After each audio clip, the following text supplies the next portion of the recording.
Hi guys, this is Bhaskar Berry. Welcome to my YouTube channel. As a part of this video, we are going to see how to print a pyramid and with digits and alphabets in a descending order. In the previous video, you have seen ascending order. The logic would be a slightly change here, uh, but the more overall would be the overall logic would be similar. So let's see how this logic works here. One, sorry, the in the descending order. So if it is n is equal to 3, sorry for my sketch here, it should display like 3, 3, 2. So the basically the when n is equal to 3, the numbers should be displayed like 3, 3, 2, 3, 2, 1, and the alphabet should be displayed as shown here. Okay, the similar, how do we print it? So if you watched already my previous video, you can skip this part here. So since this is the I'm going to explain the logic the same here. So for n is equal to 3, if you loop in through range functions, the values will be 0, 1, 2, and this can be stored in a temporary variable like I.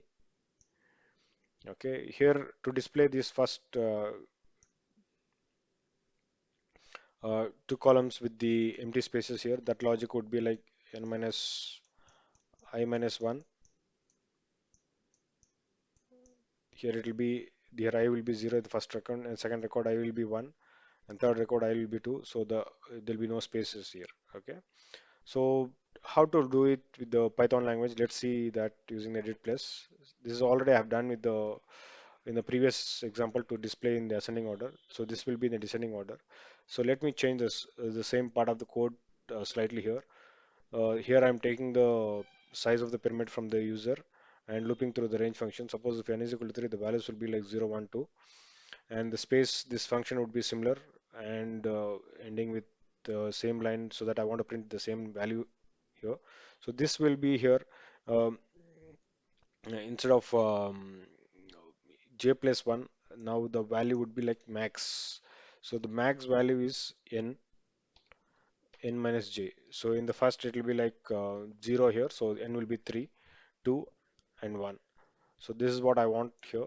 So similarly for alphabets also, the logic would remain same here, except we are going to see is the instead of j, we'll replace with n minus j, and this value will be like 64.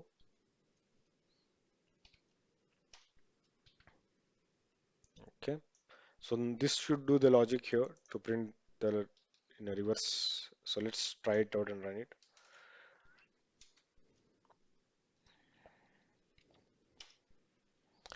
Keep the size as 3.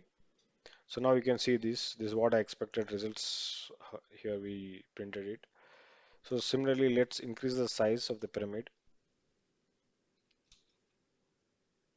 So we got the expected results here. Okay. Thank you for watching. Please do subscribe my YouTube channel.